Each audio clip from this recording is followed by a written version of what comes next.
The game that we are playing mostly is the survival game. That is to say, the game ought to go on. Only, the way we play the survival game has a kind of element in it which makes it difficult, because we tend to say the first rule of this game is that it's serious. And that messes the whole thing up. So you have to watch out, in other words, when you play, for contradictory game rules, self-contradictory game rules, because if you get mixed up into them, the game ceases to be worth the candle. You start straining at doing something, and it just isn't worth it. Then the second thing that we observed was the web as an analogy of mutual interdependence.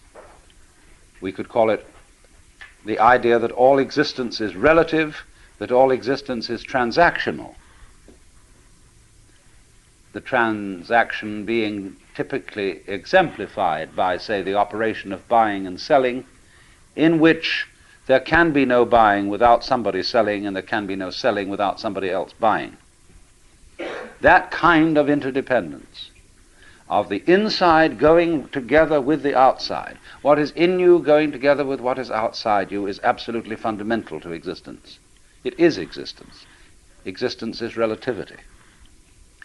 Then we explored the web as a trap, the spider's web. "Won't you come into my parlor?" said the spider to the fly. And we saw what happens if you look at all of life from the point of view that it is original selfishness and original hunger. And we found that if you take that point of view to its ultimate extreme, it dissolves. And it isn't so bad after all. There's a famous comment that R.H. Blythe made on the passage in Macbeth, where Shakespeare says, "It is a tale told by an idiot, full of sound and fury, signifying nothing." And Blythe says, when it's put that way, it doesn't seem so bad after all. I remember that I had a Zen master friend who wrote a letter to a friend of mine, which was passed on to me, saying that the greatest writers, this friend of mine was aspiring to be a writer, and he was trying to write novels that would put across Buddhism to people. You know, sugar the pill. And my Zen master friend didn't approve of this at all. He said, "Don't write any story to people. Write it to the great sky." Because all the real masters of literature, especially novelists and storytellers, are great masters of nonsense. Think of Lewis Carroll. You can use Lewis Carroll, and he did use Alice in Wonderland, as a Zen textbook. Because 'twas brillig and the slithy toves did gyre and gimble in the wabe. And that's Zen. I had a discussion with a great master in Japan on the last visit there, and we were talking about the various people who are working to translate the Zen books into English. And he said, that's a waste of time. If you really understand Zen, he said, you can use any book. You could use the Bible. You could use Alice in Wonderland. You could use the dictionary. Because, he said, the sound of the rain needs no translation.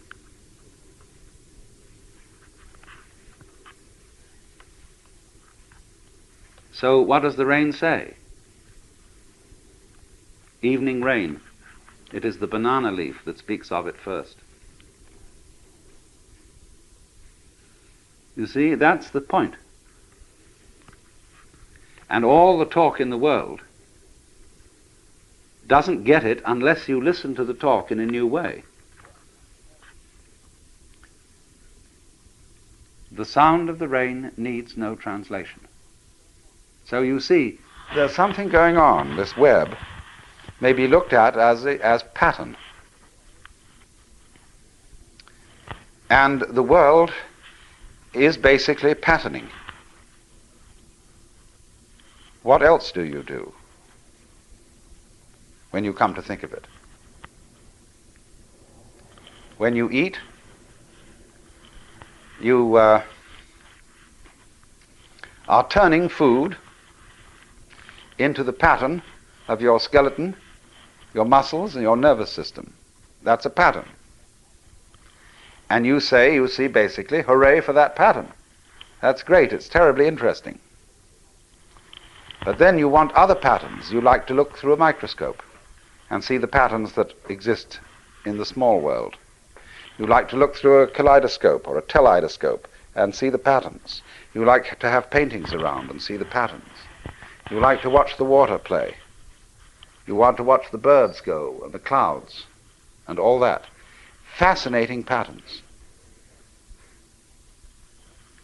And that really does, doesn't it, seem to be the point. I mean, what do you do when you're very rich and you want, let's take some rascal of ancient times who became very rich by all sorts of skullduggery and warfare and so on. He got himself a suit of armor, a beautiful sword. And he had the armorer make the most intricate patterns, arabesques of inlaid gold on the steel. Why? Because it's, as they say among the Pennsylvania Dutch, it's for nice. It's a great thing to have all that jazz. And that's what we go for. What do people do most of the time when what would they like to do, really? What's your idea of heaven? When people are unoccupied, as far as I can make out, they get together and they sing and dance. Or else watch somebody else do it.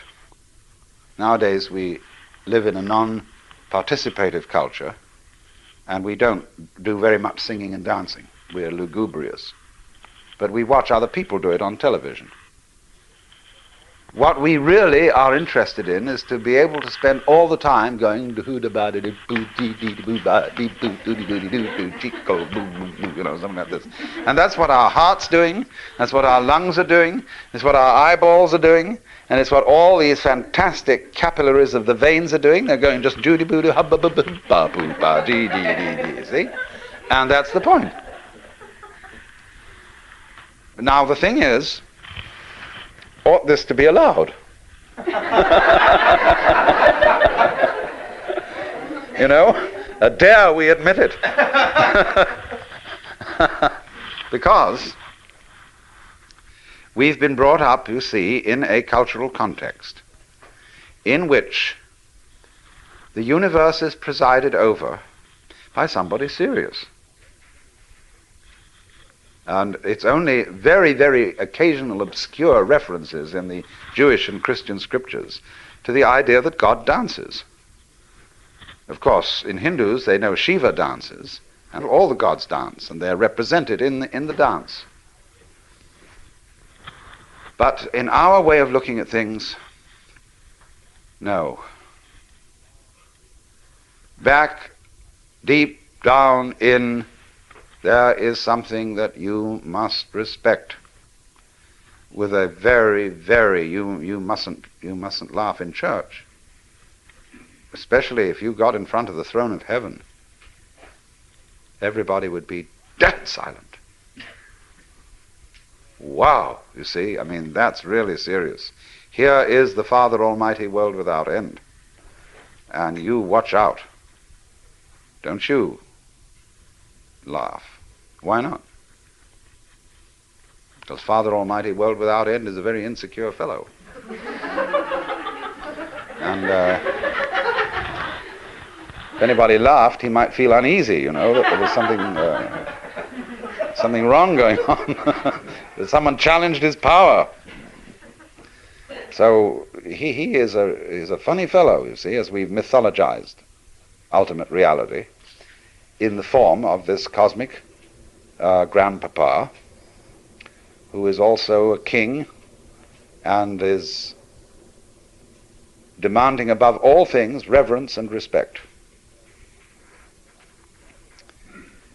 So it's difficult for us, because of that cultural heritage, to accept, to accommodate our common sense to the idea that the web might basically be playful. That it might be like somebody saying, "Won't you come and play with me?" A child. And the other child has some little hesitation. "I don't know whether I ought to play with you. You come from the wrong side of the tracks." Or, "I don't feel like playing today. I feel serious. I don't think play is important. We ought to do something real, like wash the dishes for mother." Who, incidentally, has forgotten that the whole point of washing the dishes is playful. You know, you don't wash the dishes for a serious reason. You like the table to look nice, you know. You don't want to serve up the dishes for dinner with all the leavings of breakfast still lying on them. So why do you want the table to look nice? Well, again, it's for nice, you see. You like the pattern of it that way. People get terribly compulsive about doing these things. And they think that going on arranging the patterns of life is something that's a duty. That means a debt, that you owe it to yourself or to your family or to someone or other. You're in debt. See, that's the trouble. When a child comes into the world, the parents play an awful game on it. Instead of being honest, they say, "We've made such great sacrifices for you. Here we are, we've supported you, we've paid for your education, and you're an ungrateful little bastard." And the child feels terribly guilty, because what we do is we build into every human being the idea that existence is guilt. The existentialists make a big thing of this, and you watch out for them, because they're hoaxers. And they say that guilt is ontological. If you're not feeling guilty, you're not human. And that was because Papa and Mama said, "Look at all the trouble you've caused us. You shouldn't dare to exist. You have no rights. But maybe we'll give you some out of the generosity of our heart, so that you'll be permanently indebted to us." And so everybody goes around with that sort of thing in their background, unless they had different kinds of papas and mamas who didn't play that trick on them.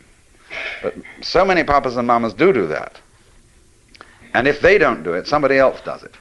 Auntie comes around and says, "You don't realize what your father and mother have done for you. You think, you know, you can just stay around here and goof off, but they have sweated blood to give you your clothes and food and so on, and you ought to be grateful for it." But that's not the way to make people grateful. They won't be grateful that way. They'll imitate gratefulness. They'll go and put on a big show and say, "Oh, thank you so much, I feel so indebted to you," and so on and so forth, and they'll make it look good, but it isn't real. Because, actually, one's father and mother had a great deal of fun bringing you into being, or we hope they did. And they wanted to do that the worst way. They have no reason to complain about all these things and try and make the children feel guilty. But you see, it is an amazing thing in our culture that everybody is afflicted with ontological guilt. For example, if a policeman comes to the door, everybody is instantly frightened. You wonder, what on earth have I done? And there are certain clergy who are absolute experts in making you feel guilty. They are really marvelous. And there are clergy of all kinds, for all classes, and for all levels of intelligence. And they can make you feel real guilty. Only you have to watch always what games people are playing. Now you see, the thing is that really is a puzzle, is that they don't admit they're playing games. And when a person is playing games and doesn't admit that they're playing games, then you have some kind of a trickster who isn't really being fair to you. Now, of course, the game, that this game is not a game, has a certain kind of fascinating quality to it. How mixed up can we all get? Let's try. See? That's a certain possibility in that. I would like to go insane and be as insane as anybody has ever been and be the farthest out crazy nut in the world. See? That's a game. But it's not a good game. It's a game being played by a person who didn't really understand that everyday life was a game too. And I think the most important thing is to admit this. All really humane people admit that they're rascals. That's, you see, on the side of the not respectable, the selfish. But so also, all humane people should admit that they're jokers, that they're playing games and playing tricks. That I am doing it on you. I am most ready to admit this. I hoaxed you all into coming here to tell you what?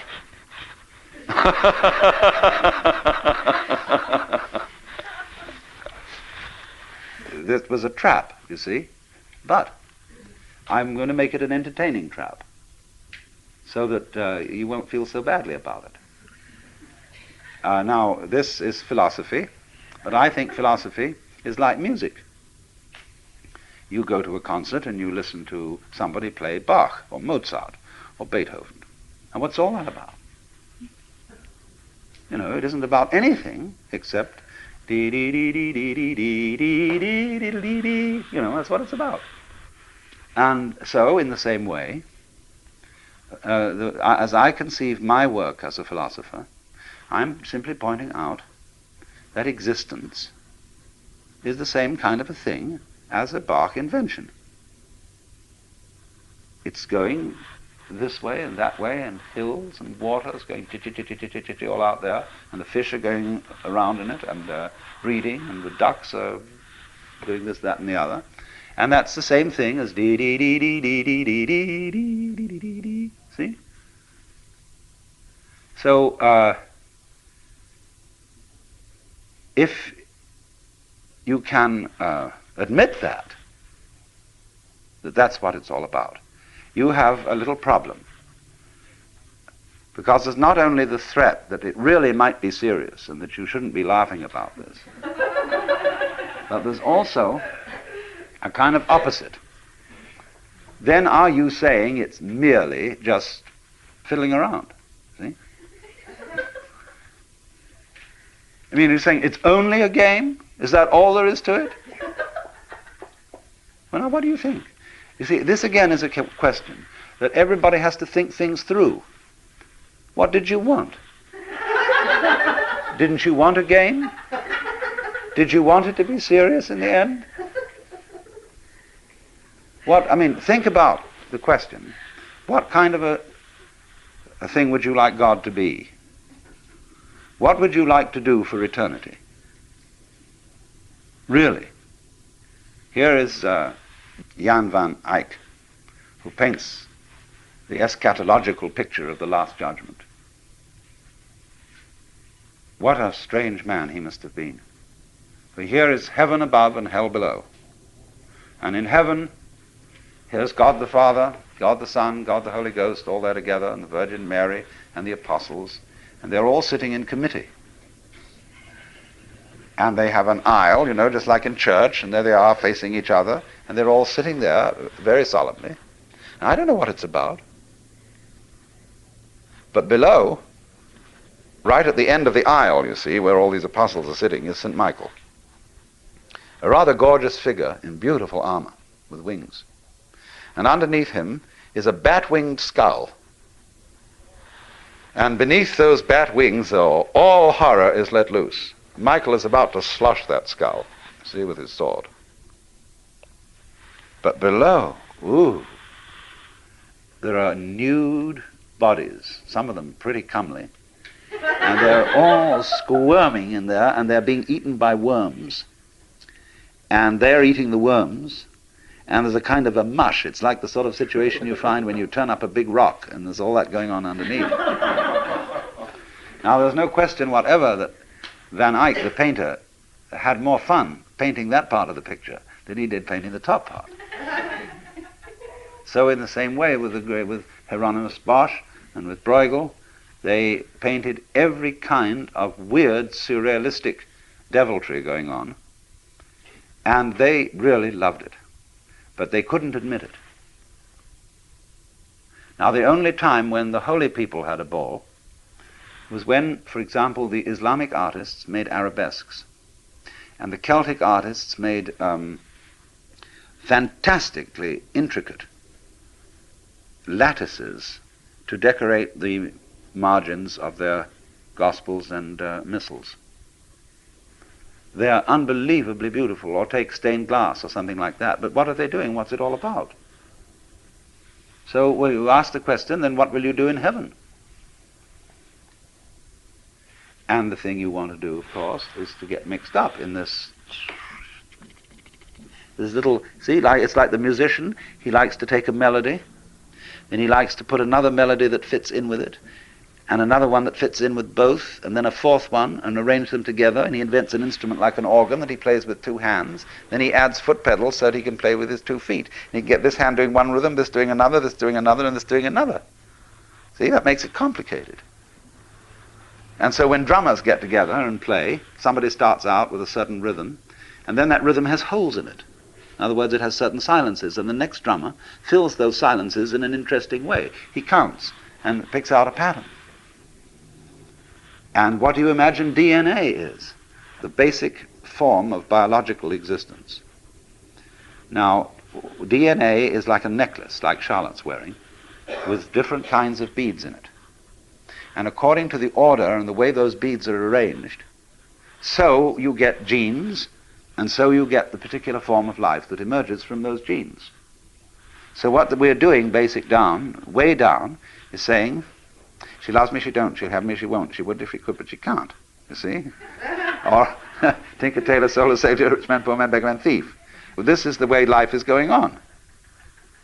And as a result comes all this, you see? Question is then, you see, in your heart of hearts, you can take the attitude that all this is terrible, or that it's dreadfully serious. You see, you can play comedies, you can play tragedies, farces, histories and romances and all that kind of thing, and you can take these various attitudes to it. But if you are awakened, and as it were, you've been let into the secret, which is what we've been talking about, see? Because the web is also the curtain, you know, the veil. The veil which hides the face of God from the angels, you see. There's always this veil. That's why we like a striptease. Because there's an implication of this. You should never give the show completely away. There always should be a little bit of a veil left, you see. There always is. Because even if you find the striptease artist gets completely naked, there's really something hidden. What's the motivation? What sort of a person is she? Would I really like to embrace her? Or would she have bad breath? You know? Or something. And you never really know. You never really get to the bottom. That's why everybody, all men poets, say that women are basically mysterious. And they ought to be. So are men basically mysterious, from women's point of view. Although they play that they're not. See, this is the way it goes. Men are supposed to be very open. And they say, well, of a certain situation, this is the way it is. After all, it's perfectly rational. It's just a matter of practical affairs. And women say, well, they say, I'm not quite as articulate as you are, but I know there's something you've left out, but I can't explain it. And by this means, everything is kept going. So, what I'm saying is, I think this. I'm trying to share with you a certain style of life and an attitude to life and an insight. Well, I've taken you on one side and said, Listen, kids, things aren't what they seem. Don't be fooled.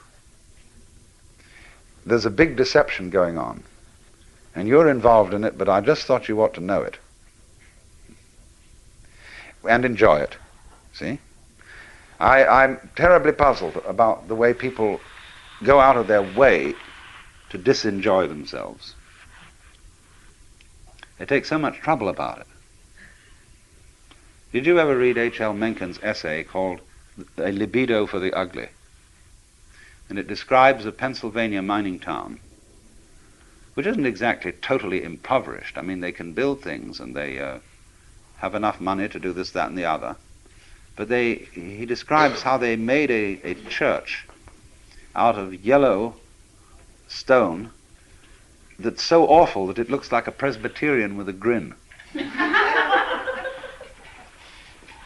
And all around you have only to look and you see this perfect passion for making the world look grisly. And it isn't only job builders and garage owners who do this kind of thing, it's also people who profess to be painters. They're actually using excrements for painting in Paris today, on the theory that the world is shot to pieces, and that since the artist is a representative of his times, he ought to show the times as they really are, as a social critic. And so he makes the most weird, I mean, he paints Campbell's soup can, and then he makes music that shrieks and screams in the most, he just goes out of his way to make it sound as ugly as he possibly can manage. And the ingenuity is about that is endless. Because that is the times. He's a critic, you see. Instead of being somebody who reveals. Now you see, let's take the sort of the character of the Pied Piper. The person who brings you an invitation to dance. I would say then, you see, there is going to be a dance this evening, and I would like you all to come, you know. That's the spirit in which I invite you to a seminar. I am not inviting you in the spirit of saying, no, we're going to have to discuss some very grave matters, and you ought to be awake to all these things and arouse your social conscience, and so on and so forth. Because when you get through with all that, then what? When you get through with feeding the hungry and clothing the naked, and we are making great strides with automation and technology in abolishing poverty totally, then what are we going to do? Well, you see, if you've got all these people clothed and fed and so on, and then they say, well, now what next? If you've got a kind of Quakerish state of mind, you don't know what to do. Well, feed and clothe somebody else. You see? Get busy. But then, where is that leading? So you see, to spread joy, you have to have it. To impart delight, you have to be more or less delightful. And to be delightful is not some factor of trying to make yourself look delightful. It is to do things that are delightful to you. You become thereby delightful to others. That's to say, people who are interesting are people who are interested. Any person, for example, who is constantly thinking about all sorts of other things and other people and so on, because they're fascinating, becomes a fascinating person. But a person who doesn't think about anybody else, and who's got very little going on inside their skull, is boring. So, in other words, your engagement with the external world, the more you are involved, the more your personality is enriched. But if you try to enrich your personality by taking a course in how to win friends and influence people, or how to be a real person, you'll become just a washout.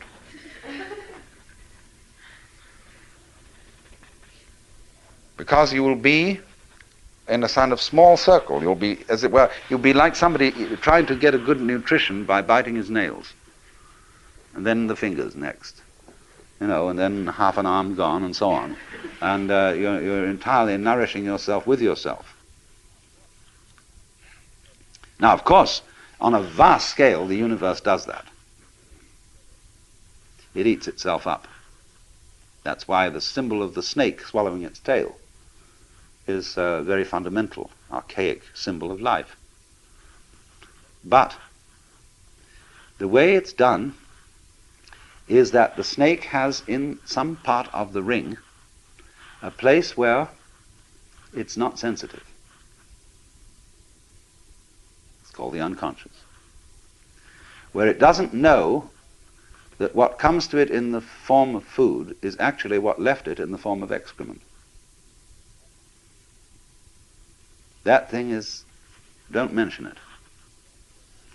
After all, as the Lord said at the beginning of the universe, you must draw the line somewhere. And so, as a result of there always being a kind of gap, that's the gap, like where the electric spark jumps. That's the thing behind your head, behind your eyes, that you could never get to look at. It's the gap. And because of that little gap, the circle doesn't just revolve in a dull way, just go round and round and round like a boring thing. It has rhythm. See, if I say, yoy, no rhythm. See, it's just one long sound. After a while we say, oh, cut it out. Or we just become insensitive to it. But what we want to hear is a break in it, you see. And we want to hear it go on and off and vanish and come back again and so on. And it sets up a rhythm. That becomes interesting. That's putting gaps between, you see. We need those gaps. So now you see it, now you don't. Now you see it, now you don't. Oh, that's pretty dull. So what we're going to do is this. We're going to have you see it 3 times, and then with a regular not see it between them. Then there's going to be a longer not see it after that one. And then I'm going to do something very complicated after that so that you don't really know when it's going to come next. So there's going to be a surprise. You know how we all do that? And interesting people are those who do this in very involved ways. Dull people, sort of people who put their hats on absolutely straight, are the kind of people, for example, who have the same meal every day, exactly the same thing, always. See? Have no inventiveness. They have the same routine, they go to the same office, they answer the same kind of letters, and that's that. See? But then if they want to start up a more interesting kind of business and make more money, then they have to figure out, let's take the people who make clothes. They figure out fashion. It's going to be a new thing for ladies, a new style this fall. We're going to make them do long skirts instead of the short skirts, middle skirts. And the skirts go like this. Then finally they thought about having topless women. They're going to play around with that and have an absolutely scandalous ball. But that's the whole thing, you see. It's this thing of rhythm. And yes, you ask, well, I see that. What is doing this rhythm? Who, after all, am I? And as you explore deeper and deeper and deeper into the nature of yourself, you find that you're a rhythm doing a rhythm. And behind that there's another rhythm doing a rhythm. Your vibrations. And once again you meet our friend the onion. And who is doing all this? Why, he disappeared. He came around, and there it was, and we were looking for him, and he vanished. And then just when we weren't looking for him again, there he is. But every time we try to see, he isn't there. Now do you see that? That situation is what's called life.